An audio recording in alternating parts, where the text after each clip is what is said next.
Please go ahead, Michael. Thank you, and good morning, everyone. Welcome to WWE's fourth quarter and full year 2019 earnings conference call. Leading today's discussion are Vince McMahon, our chairman and CEO, as well as Frank Riddick, our interim chief financial officer. Their remarks will be followed by a Q&A session. We issued our 2019 earnings and 2020 business outlook release earlier this morning and have posted the release, our earnings presentation, and other supporting materials on our website, corporate.wwe.com/investors. Today's discussion will include forward-looking statements. These forward-looking statements reflect our current views, are based on various assumptions, and are subject to risks and uncertainties disclosed in our SEC filings. Actual results may differ materially, and undue reliance should not be placed on them. Additionally, the matters we will be discussing today may include non-GAAP financial measures. Reconciliation of non-GAAP to GAAP information is set forth in our earnings release and presentation, which, as I mentioned, are available on our website. Finally, as a reminder, today's conference call is being recorded, and the replay will be available on our website later today. At this time, it's my privilege to turn the call over to Vince. Good morning, everyone. Thank you for joining us today. As you know, for the year, we achieved record revenue and profit, which reflected our new distribution agreements with Raw and SmackDown. However, our performance was at the low end of recent guidance as we worked through our Middle East distribution agreement and our ongoing efforts to strengthen our brand and customer engagement. Fox and USA Network provide powerful platforms for broadening our audience, driving growth. Our engagement metrics, including our television ratings as well as live event attendance, showed growth during the quarter, with SmackDown TV ratings increasing 20%. Live event attendance was up 15%. As you know, the board and I recently announced a management transition. This decision did not reflect a change in our strategy. It was made after careful consideration. We remain highly focused on growing the value of our content, furthering international expansion, engaging fans across all platforms. The decision, of course, of management transition was based on a different view of execution of our areas of focus.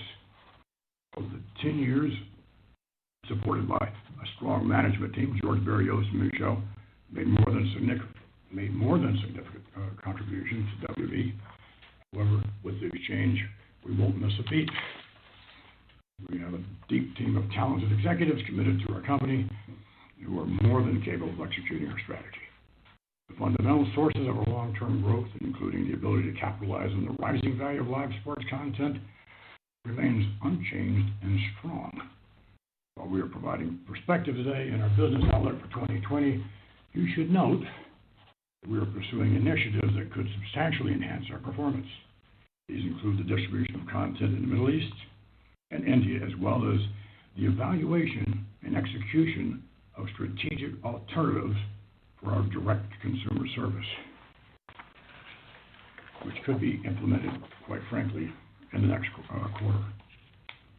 We're currently changing the WWE culture to be more collaborative, more inclusive, developing initiatives to reimagine our company and content, bringing in new ideas and enhancing our executive team by recruiting our global talent. We remain extremely optimistic about our future and our long-term growth potential. Quite frankly, I have more confidence than ever that we're going to exploit all of our opportunities. So I'd like to turn it over now to Frank Riddick, who's our interim CFO and long-standing member of the board of directors. Frank? Thank you, Vince. There are several key topics which we'd like to review today. These include discussion of our financial performance, the progress of key strategic initiatives, and our business outlook. In 2019, we generated record revenue of $960 million, reflecting significant growth from the start of our new content agreements in the United States, which became effective in the fourth quarter. Our adjusted OIBDA was $180 million, as the growth in rights fees and lower incentive compensation were offset by weaker performance across other product lines and the impact of accelerated investment to support our core content creation. Given both the changes in the media industry, increased disruption from new direct-to-consumer services, and heightened competition for viewers, as well as the challenges to our brand engagement, we believe that increasing our ability to create compelling content represented a prudent course of action. This was not a decision that was made easily, but ultimately the right thing to do. As we transitioned SmackDown to Friday nights on Fox broadcast, our engagement metrics, including TV ratings and live event attendance, showed marked improvement. Domestic TV ratings for SmackDown, which declined 15% in the first quarter of 2019, improved to a 20% increase in the fourth quarter, with a 25% increase in December. Similarly, domestic TV ratings for Raw, which declined 14% in the first quarter of 2019, saw a 5% increase in December. In the quarter, Raw outperformed the aggregate ratings performance of the top 25 cable networks.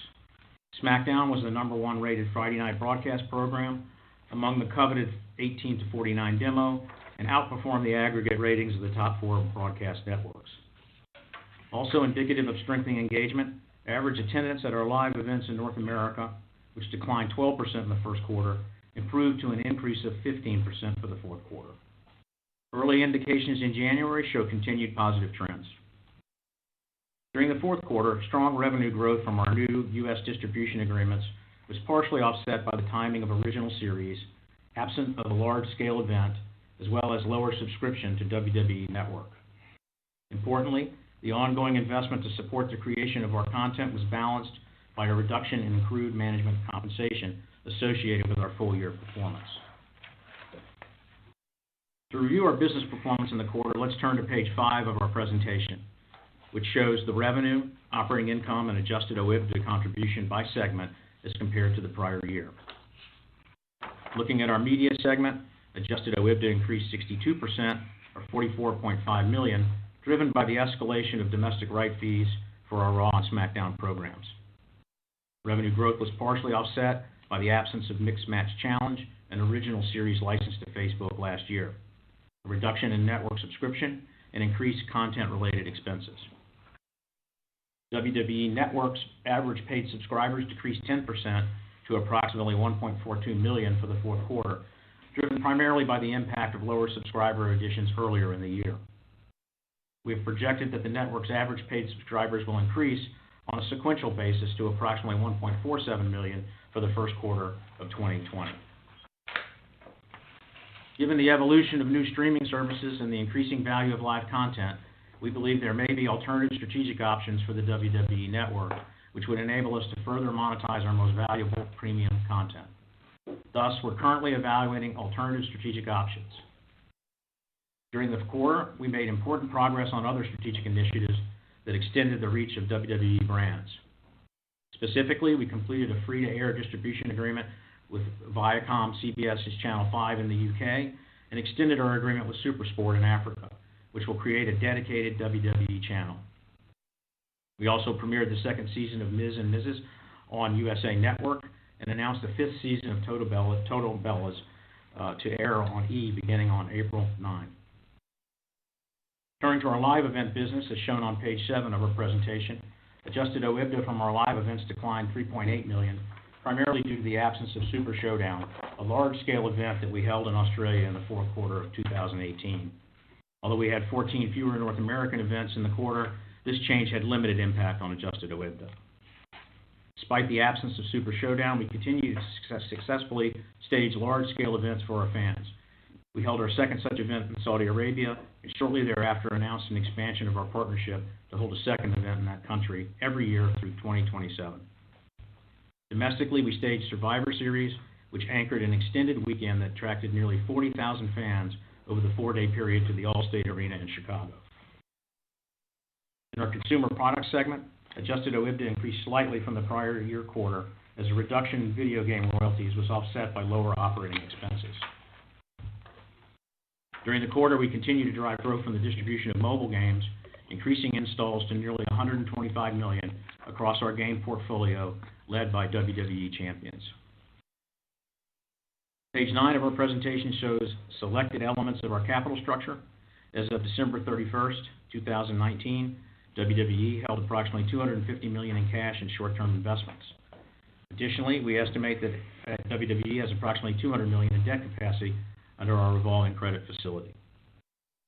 In 2019, we generated approximately $53 million in free cash flow as compared to $154 million in the prior year. The decline was due to unfavorable changes in working capital related to our fourth quarter event in Saudi Arabia and the payment of prior year's accrued management incentive compensation.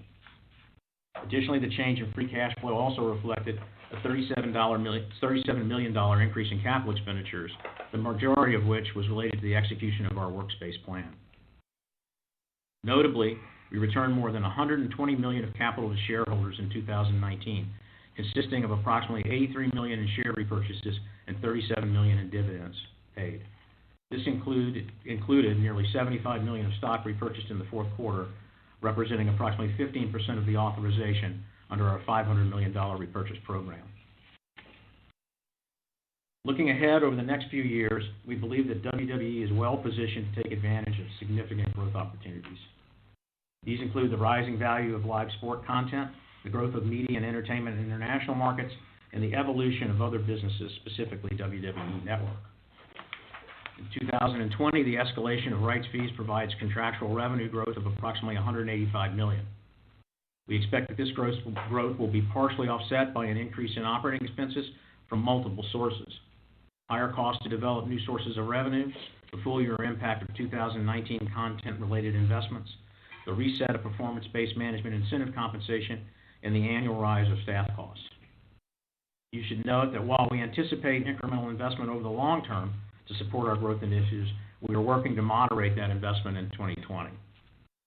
We're also pursuing several strategic initiatives that could increase the monetization of our content in 2020 and subsequent years. These include distribution of content in the Middle East and India, and the evaluation of strategic alternatives for a direct-to-consumer service, WWE Network. At this time, the outcome of these initiatives is subject to considerable uncertainty. Excluding the potential impact of these initiatives, we anticipate 2020 adjusted OIBDA of $250 to $300 million. Management believes it has the potential to exceed this range, but we're unable to provide additional guidance at this time. Previously, we discussed a step-up in capital expenditures in conjunction with our workspace strategy. For 2020, we estimate total capital expenditures of $180 to $220 million, which includes approximately $130 to $160 million to build out our new headquarters facility. For 2021, we estimate total capital expenditures of $120 to $140 million, including approximately $80 to $100 million to complete construction. We expect total capital expenditures to return to approximately 5% of revenue by 2022, which is in line with the historic range of approximately 4 to 7% of revenue, and is predominantly related to maintaining existing infrastructure. For the first quarter of 2020, we estimate adjusted OIBDA of $60 to $65 million, which represents approximately 5 times the adjusted OIBDA results achieved in the prior year quarter. The estimate reflects substantial revenue growth from our new content distribution agreements in the U.S., which became effective in the fourth quarter, and the February staging of the large-scale event in Riyadh, Saudi Arabia. We also anticipate that first quarter growth will be partially offset by an increase in operating expenses associated with developing new sources of revenue and reflecting the full year impact of 2019 investments. The former includes higher costs to accommodate the production of SmackDown broadcast live on Friday nights, 4 rather than 1 day following Raw, and to produce an additional hour of NXT on Wednesday nights. The fundamental elements of our growth strategy remain unchanged. As mentioned earlier, we believe we are well positioned to take advantage of the rising value of live sports content, as well as strong media and entertainment growth in international markets. Additionally, we have confidence that we can grow our sponsorship business and leverage increasing digitization to expand and engage our audience. With the escalation of content rights fees, we've seen an increasing share of revenue coming from contractual arrangements, and we expect that trend to continue, further transforming our business model. We're in the process of evaluating several strategic initiatives that could materially impact our growth trajectory, and we are targeting a date by the end of the first quarter to communicate our long-term strategy. We're committed to providing a comprehensive perspective on our roadmap for creating shareholder value, and we look forward to meeting with you, our investors and analysts. That concludes this portion of our call, and I'll now turn it back to Michael. Thank you, Frank. Nicole, we're ready for questions. Please open the lines. Thank you, sir. We will take our first question from Ben Swinburne with Morgan Stanley. Thank you. Good morning. Thanks for all the color. Two questions for you. First, I just want to confirm your guidance for 2020 assumes, at least if I'm hearing you right, zero revenues associated with your rights, TV rights or media rights in India and the Middle East. I just want to see if that's correct. And if it is, I understand why you'd have to guide that way, but that seems highly unlikely since presumably there is a path to some distribution deal. So I just wanted to see if you could add some color there so we can better understand the guidance, and then I have a follow-up. Well, on media, you're correct. On India, it would be the increment from the new deal because we have an existing deal in India that's in place. And we have taken that out because of the uncertainty, not about whether we feel pretty confident that these new agreements will be put in place. And as I said, we have an existing agreement in India already. The uncertainty is around the timing of that and the ultimate value that we receive. I see. And you are still on the air in India as of right now, right, in this first quarter, correct? Yes, sir. That's correct. Got it. Okay, great. And then secondly, on the strategic review for the network, what are you guys trying to achieve there? I mean, is this a business you think you can sell, or are you looking to maybe turn this into a license stream like your broader media business, sort of de-risk it with a partner like an ESPN Plus or something like that? I don't know if there's any more color you could add. I realize it's sort of an ongoing review, but just would love to hear anything else you could share. Well, we have a lot of options. We can continue on as we are now with an enhancement of a free tier and a more enhanced paid tier, but we have that as an option. We also have an option. I mean, right now, there's no more better time to exercise, the selling of our rights, to all the majors, and quite frankly, all the majors are really clamoring for our content. So that could be a significant increase, obviously, in terms of revenue. Got it. Thank you very much. Our next question comes from David Karnofsky with J.P. Morgan. Thanks for taking the question. I guess just to follow up on that point, Vince, when you think about what's on the network now, would anything kind of be off limits, with some of your more premier pay-per-views such as WrestleMania, Royal Rumble? Am I hearing you right when you say that there's interest from third or linear parties for that content and you'd be willing to kind of move that over off the network? I think there's nothing, obviously the devil's in the details in any of these arrangements, but, at this point, there's nothing that looks like it would be anything that would stop us from doing a different type of transaction with the network if we chose to. Okay. And I asked this question because we've gotten it, a bunch of times since last week from investors, but can you just say here definitively whether WWE plans to invest with, partner with, or even merge with the XFL at any point in the future?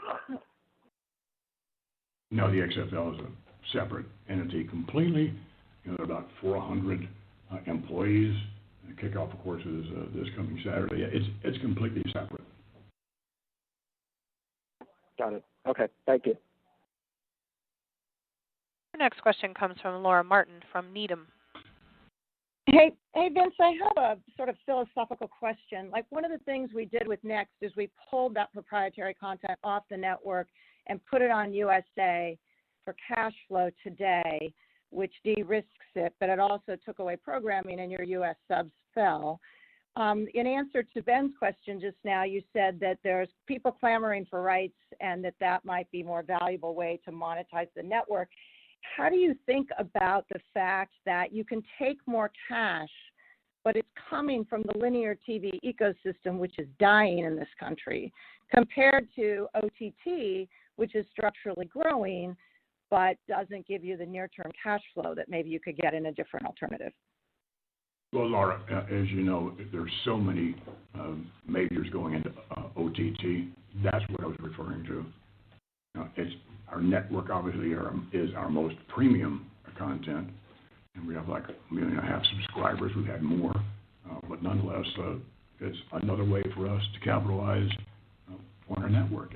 And again, as I said, there's very strong interest in all of the majors as it relates to OTT. And you've talked about adding ads in the past, like sponsorships or advertising was something we talked about early when you were doing OTT. Have you rethought adding a second revenue stream to the OTT service? That's a possibility. We can leave that open. But again, right now, I mean, if we continue on as the network pretty much as is, then we're definitely going to consider that. If in fact we're looking to enhance revenue, that would be up to our partners. I see. That makes sense. Okay, great. And then I think one of the questions we get most frequently is what's taking so long for the MENA and India, because we thought those were going to be done like early in 19. And is there, will we be done by the end, will we be done with those deals by the end of the first quarter when you're going to give us this comprehensive overview of WWE, do you think? Laura, really to answer the first part of your question, what's taking so long in India, there have been some regulatory changes that have complicated the negotiations, and so that is really the primary reason for the delay there. The MENA rights, it's just, the intricacies of dealing with the Saudi Arabian government and their own ways of going about and doing business. I think we don't want to predict a specific date, but as I said before, the uncertainty is around the timing and the amount, not that these deals will eventually be done. Thank you. Let me just add that in making reference to OTT and the interest of all the major players, we'd be announcing that deal if we go that way in the first quarter. That's how far along we are.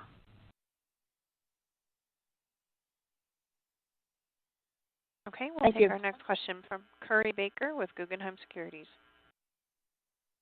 Thanks, guys. On the buyback, it looks like you guys were in the market more active in the fourth quarter.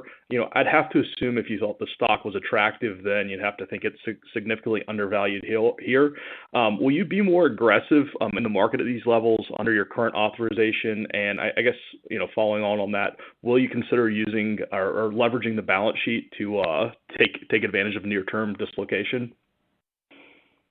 Well, answering the last part of your question, I think, the capital structure strategy isn't going to change a lot. I think we believe having a flexible capital structure that allows us to have the resources to pursue growth opportunities is probably more important even in the short term. And we do have a lot of liquidity right now. So I don't think that we would leverage up in a significant way to buy stock. On the existing program, the existing program has about $415 million or so of remaining authorization, and we're going to continue to run that program the way we have, trying to buy at a significant discount to what we feel is intrinsic value, constrained only by regulatory and other regulations that we have to, disclosure and regulations we have to follow in the buyback. So clearly right now with the stock trading where it is, it's more attractive than it was. Okay, thanks. That's helpful. And then maybe just one more on investments and buckets of investments you're looking at, this year and over the next couple of years. I think in the past, management's focused on three main areas. Building out your data and technology capabilities, localization, which I think includes performance centers internationally, as well as continuing to pay the talent more, et cetera. Any more color on how you're thinking about each of these, as well as if there's maybe other investment opportunities that are also that you're considering? I think the only other area that has been looked at would be around enhancements to the network, and of course that is somewhat dependent on where we end up on the strategic alternatives.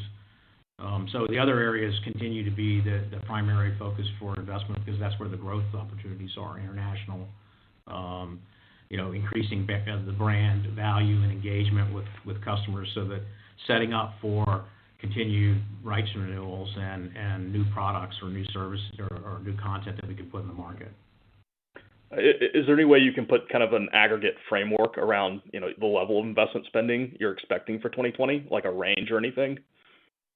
Well, I think what we said is that, we're looking to, we're going to have the effect of the follow-on from the 2019 investments in the full year, but we're taking a hard look in 2020 at all the investments and to try to find the right balance between investing in the business for future growth and shareholder value and maintaining financial performance at an acceptable level. So I think we did say that 2021 would see more investment than 2020, and we are taking a hard look right now at all the investments. But the areas, it will not change. Okay, thanks, guys. Our next question comes from Brandon Ross with Lightshed Partners. Hi, guys. Good morning. Thanks for taking the questions. I think first, Vince, content is obviously the lifeblood of this company, and the quality of your content is very strongly correlated with the success of your various business units. What have you done specifically over the last several quarters to improve upon the content and engagement? And then related, how much input do Heyman and Pritchard have on Raw and SmackDown? And do you believe you need to spend much more on talent to help stimulate engagement trends? A couple of things on that. We think that what we've done thus far in terms of television ratings, in terms of higher production value, better storylines, allocation of our top talent at the same time bringing on new talent is paramount. You can just see again with the ratings, the current ratings, notwithstanding what's going to happen in the first quarter. You can see there's growth there. And again, it's sort of like the investment. At one time, we had a lot of talent that was injured. We don't have that right now. And again, it just takes a while to be able to put everyone in the right place, right storylines, right talent.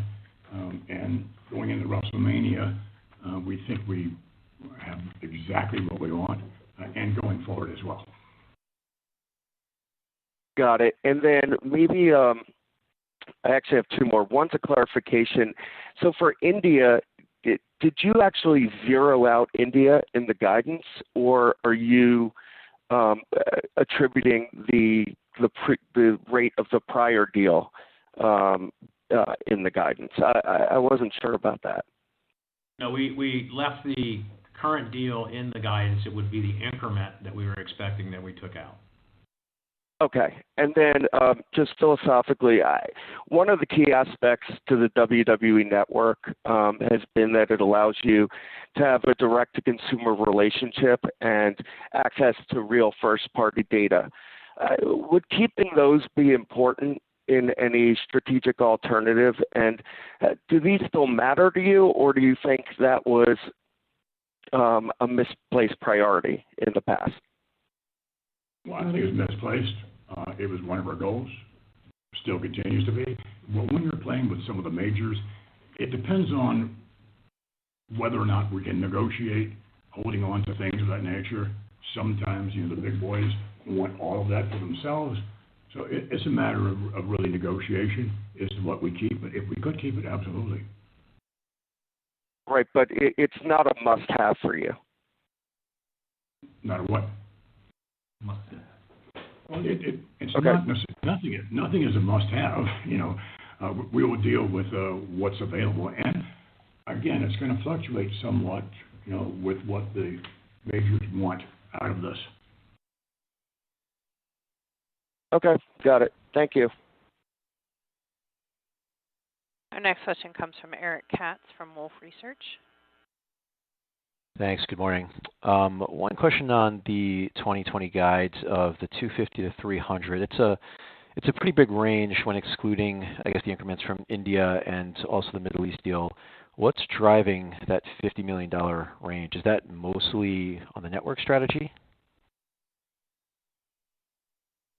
No, I would say that the reason for the range is the uncertainty around what level of cost structure we can actually achieve through cost reductions and other things, and where the rest of the business is going to perform, including the network in the interim in terms of the number of subscribers that we get. So we wanted to make sure that we provided guidance that was realistic for what we thought we could achieve. And again, these numbers, let me just add, just some color to that, because I think these numbers are considerably conservative. And if any one of these deals takes place, it's going to be a big deal. It's going to be transformative. Okay, understood. And it sounds like, I guess just to be clear on some of the other comments and questions we've gotten so far, it sounds like there could be anything from a dual revenue stream where you still monetize the network just in a different way, or there's even a scenario where the network is completely shut down. But I guess what we're all trying to figure out is, it sounds like whatever you decide, and the timing sounds like potentially before this event at the end of the quarter, the economics will be better than your current structure. I mean, is that generally a fair assessment? And is that from both a revenue and expense perspective? I think that we successfully achieve what we're trying to do with the majors in terms of their desire for our OTT. Again, as I said just a minute ago, it's transformative. I mean, this is our most premium content, that would be available. Okay, I guess maybe what would be helpful is, do you have a number on the profitability for the network currently? Is it, in the 40, 50 million range? We don't provide that information. Okay. I guess my last question would be, based on your comments for 2020 investments moderating, should we then assume the investments in Q4 are not a run rate for the entirety of 2020?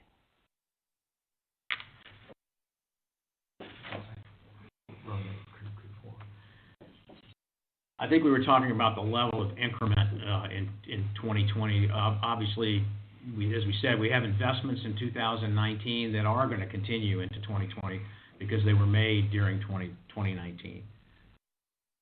So I would say that the run rate, the existing run rate, isn't going to go down in the first quarter, if that's what you're asking. Okay, thank you. Our next question comes from Eric Handler with MKM Partners.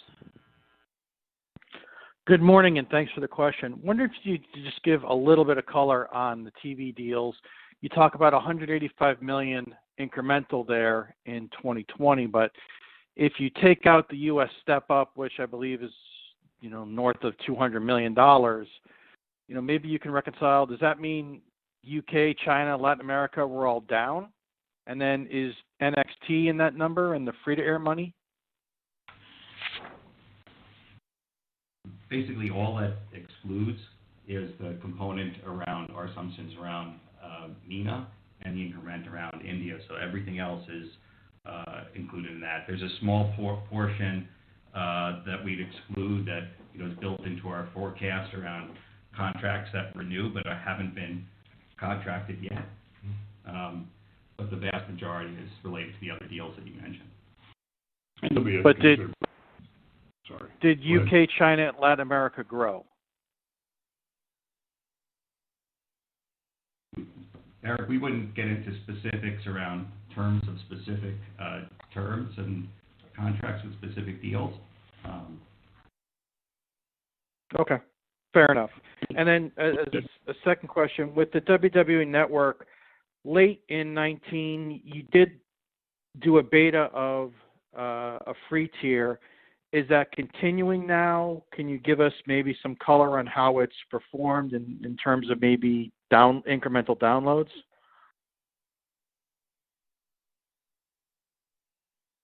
Well, the tier was launched in December, and I think it's too early to say exactly what the results of that have been. We're going to continue to analyze it, and when we feel like we have good data around, what effect it's having, we'll put that out there. And again, it was a soft launch. Okay. Right. Okay. Thank you very much. Our next question comes from Vasily Karasoyov with Cannonball Research. Thank you. Good morning. Wanted to ask a clarifying question on the guidance and specifically about the initiatives you mentioned in the Middle East and India.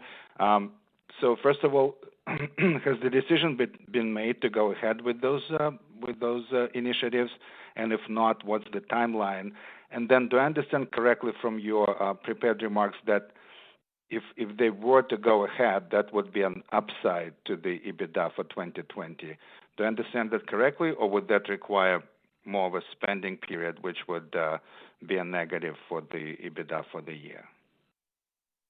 Yes, we're still pursuing those new agreements, and from our perspective, as quickly as we can get them done, that's what we're aiming for. And I think, as I explained earlier, the India rights we already have existing India rights, and they are in the guidance because we are already being paid under that arrangement. It would be the increment on India, but yes, for MENA it would be an addition to the guidance. All right, thank you very much. Our next question is from Jason Bazinet with Citi. Thanks. So there's a lot of investors we're speaking with that are interested in your stock, but they're very nervous about what I'll call X factors, some sort of curveball. And so I know this is a bit unorthodox, but can you just take a second and just maybe address some of the things that are out there in the marketplace just to put them to bed? So I'll give you two, and feel free to add others. One is anything related to the XFL. That's what we hear. And then the second one is there anything in the Fox and Comcast agreement that's not a fixed payment? In other words, some sort of flexible payment that turns on the trajectory of the viewership. In other words, can investors sort of count on those dollars, whatever they are, or is there an embedded surprise potentially? No, the contracts are what they are. That's not to say that we couldn't do more programming, with them and or others. We certainly could. And what was your question on XFL? Well, there's concern that in some way your personal investment in the XFL will somehow get swirled up into the sort of investment case for WWE, the public equity. No, there's none of that. Basically, it's all, again, I said we have like 400 employees over there. It's run by itself, and there's no investment whatsoever, hardly in, from WWE. So I think, there's no plan to put the XFL back as a part of the WWE, if that's what you're asking. It's a completely independent entity. Okay, thank you. And Stephen Cahill from Wells Fargo has our next question. Thank you. I was wondering if you could provide a little bit more color on some of the operating expenses that are driving the 2020 guide. You mentioned developing new sources of revenue, so I was wondering if you could give us a little more color on what those might be. And you also mentioned resetting the performance-based management incentive comp. Why does that increase costs in 2020 as well, maybe especially given that the stock's down quite a bit over the last 12 months? And then I got a quick follow-up. Thank you. So the cost areas, increasing in 2020 are around, the production. Again, we talked about the fact that we now do the SmackDown event 4 days later. We're going to have the full year effect of that. We have higher costs related to some of the initiatives, and I think we did say in the third quarter we talked about the increase in talent expense, and that will roll over. There are considerations around new production, developing new content, and there are some costs in for that as well. What was your second question?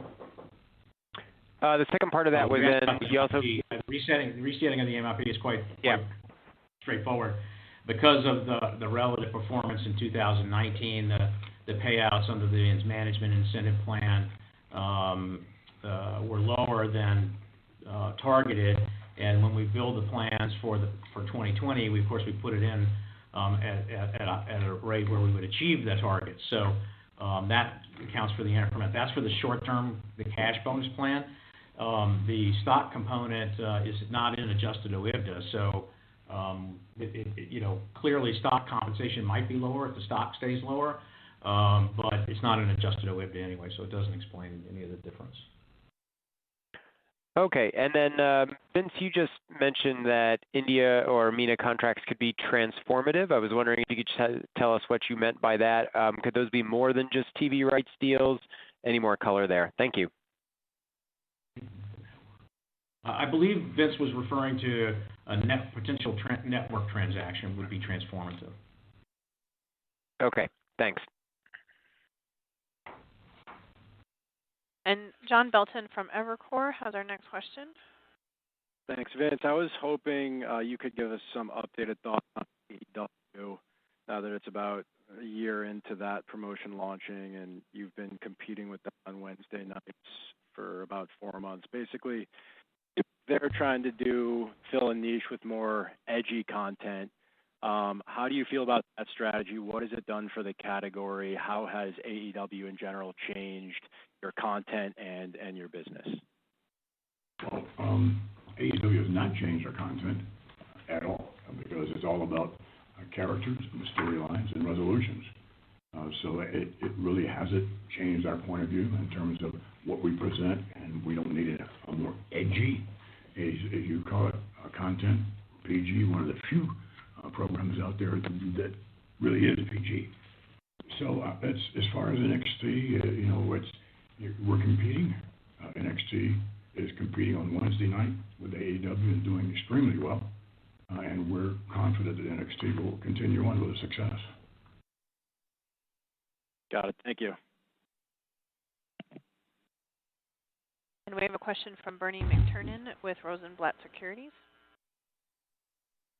Great. Good morning. Thanks for taking the question. I was wondering, based on the increased investment, what the return thresholds would be or how that's thought about and over what time frame. Is it all about being in a better position for the next rights renewal in the U.S., or could we see those returns prior? Of course, we look at the return on investment for all the incremental investments, but they're largely tied to building the brand and building the content quality and engagement with fans to get the payoff in the next content renewals. So that's the objective. It's always a healthy tension around how much do you invest for the future payoff and what the landscape's going to look like at that time, and but those are the judgments that are made. Got it. And then just to follow up on talent costs. So I believe the talent, what you pay the WWE superstars is based on percentage of revenue. Has that rate that you pay them gone up, or is the impact just because of revenue increasing as well? It's mostly revenue increasing. We've always done percentages with our talent. Generally speaking, the more revenue, the more money they make, and conversely. So talent cost has gone up, and we're sort of proud of it. Got it, and thank you. And lastly, Vince, just wondering if you're, with the management turnover changing anywhere you're spending your time on a day-to-day basis, short term, and you expect to change over the next few years?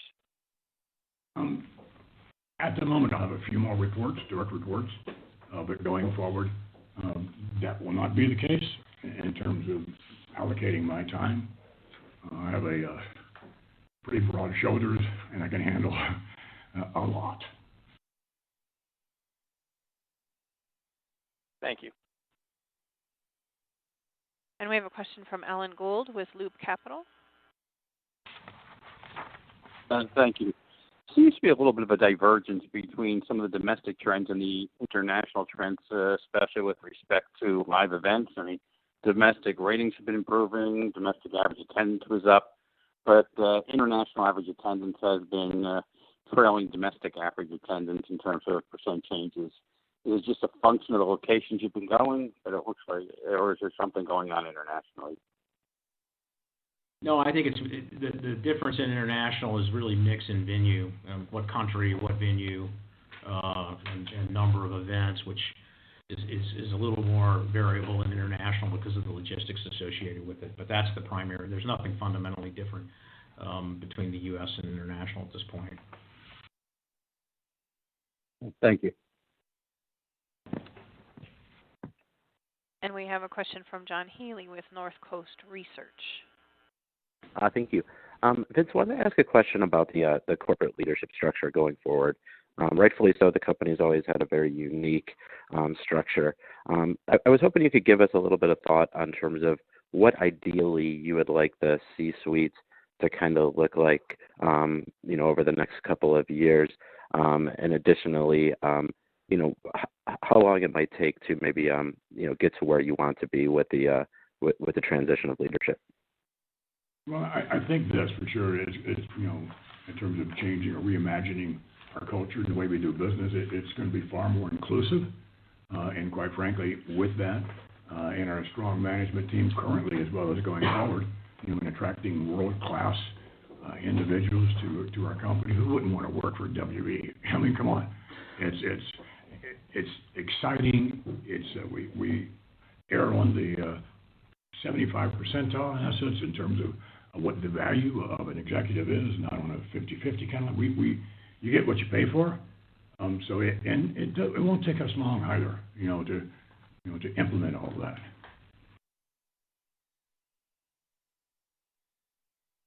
Thank you. Our next question comes from Ray Stochel with Consumer Edge Research. Great, thank you for taking my question. Could you be more specific about any explicit disagreements around strategy that you may have had with prior exec team members to give us a sense of how you're thinking about the business going forward with some more granularity? It sounded like it was execution related, but just wanted to be clear there. A lot of it is execution related. A lot of it is the focus as well, and as well as reallocation of resources. Again, looking at the way we do business, it's going to be different and more successful. Great, thanks. And then another one on capital allocation. So aside from XFL, you do have a venture portfolio. How do we think about that when it comes to capital allocation? And what would be the potential for non-XFL related acquisitions over the next few years? Thanks. Yeah, I think we'll continue to make small equity investments, meaning not taking a small equity stake in technologies and businesses that where there are enhancements to or learning that can be put into the WWE organization. I don't think that those are going to be, material and because of the size of the size of those investments. So, but I do think it's a valid strategy and has created some opportunities for the business. So I think we will continue that at a modest level. I think you just mentioned XFL again. There's a totally separate entity. Great, thanks again. And we have a question from Brandon Ross with Lightshed Partners. Hi, just a couple of clarifying questions. Were any WWE network profits excluded from the guidance, or do you assume that the network continues as is for the purpose of the guide? We didn't assume that any of the strategic options that we're looking at with respect to the network would be achieved and impact the guidance. Right, but obviously it's an ongoing business in the network and our operating plan. So it would be you're assuming it's a contributor. Correct. But nothing new. And not in the sense of any new strategic deal or any major change in the way we're doing business in the network or who we're partnering with. That would not be included. But we have an ongoing business, and that business will continue until we, make a change in how it's operated. Okay. And then when we build our plans and we give our guidance, it's included.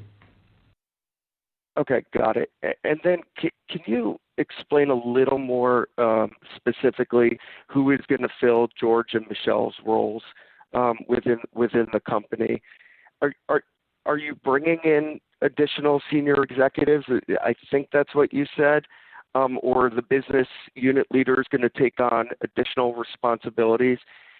How are you going to fill those roles? We're in search now with an exceptional talent to come in. At the same time, we have huge faith in our current role in terms of our management team. Okay, got it. Thank you.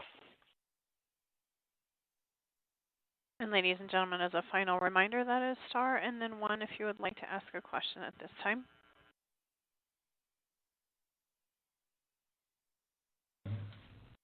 Thank you, everyone. We appreciate you listening to the call today. And if you have any questions, please do not hesitate to reach out to us. Thank you.